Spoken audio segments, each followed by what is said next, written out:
Today we're going to break down Revolved Half Moon, or in Sanskrit, this posture is called Parivrtta Ardha Chandrasana. This posture requires, like all twisting, balancing poses, a lot of stability, strength, as well as flexibility.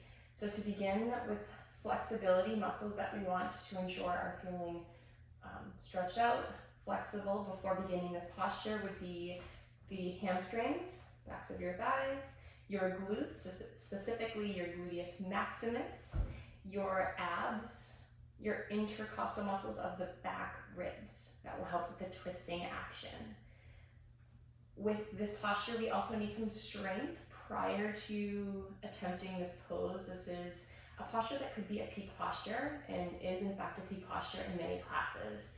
So the strength that we'll build throughout class prior to accessing this pose would be our lower leg muscles, our spinal rotators, our deltoids, our QL, what else? Our erectors of the spine to help us stay upright, as well as your buttocks and your hamstrings.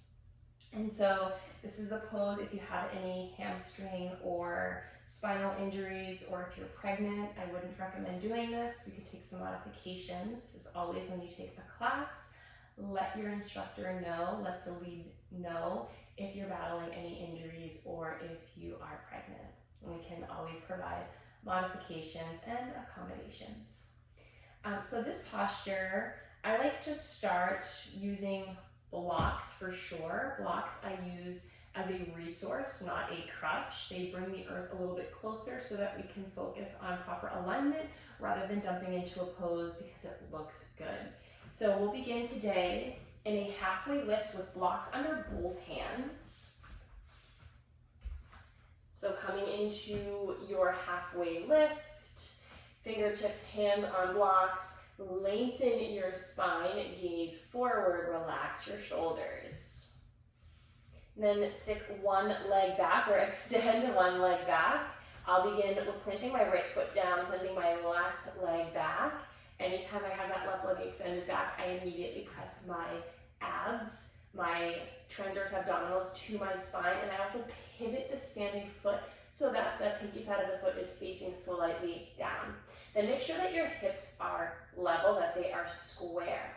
From here, you can keep my right foot forward. So my left hand is going to stay on a block. I'm taking the other block to my lower back, to my sacrum. This is to help me stay honest with myself and keeping my hips square. Oftentimes as we begin to rotate, we do so and we drop a hip, which would cause the block to tip this way.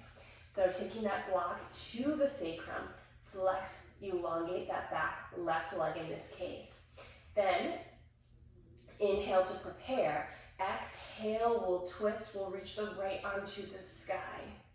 Roll that shoulder down and back, perhaps gazing up towards the sky. Continue to rotate as you exhale. Use your inhale to settle. Exhale, twist a little bit more. That's one way to enter into this posture. What's important is that top shoulder has the tendency to kind of roll back. You saw when I first got into it, I had that. Then I opened it up. I'll show you from the other side so you can see. Pay attention to my sacrum, my lower back area. Make sure that's square. And then also pay attention to the top lifted arm. As we activate our back hip, I'll also show you how to bend and extend that leg up to keep that back hip activated in this posture. So I'll switch sides so that you can see. Okay, so taking, this time I have my left foot on the earth. My right leg is going to extend back behind me. I'm flexing that right foot, dropping the right hip down, left hip up, and I'm using my abductors just to squeeze in. Now before I lift my hand, I notice my leg might start to get tired and drop. That is normal. Activate the leg, and if you feel it dropping, bend the knee, press up. From there, then you extend it. Taking that block to your sacrum, try to keep it level and square. To do so, you might sass that standing hip back in space. So I have my left leg on the earth, I'm sassing it back in space. Then as I inhale, I'll start to prepare. Exhale, open up to twist. Notice my shoulder, I'm purposely rolling it down. This is very common in this pose. To fix this, we'll take the shoulder up, we'll roll it back. You can even do this with your hand on your hip. This might even be more supportive visually. Shoulder goes up, back, then you lift the arm up. So this is a posture that we don't want to just dive right into. It's one that we work towards, again, as a potential peak posture, using blocks on the earth to help support you, bringing that earth a little closer to your hands so that we're not rounding the back, that we're able to have a long, strong spine. Again, this posture is Revolved Half Moon, Parivrtta Ardha Chandrasana. Thank you for tuning in.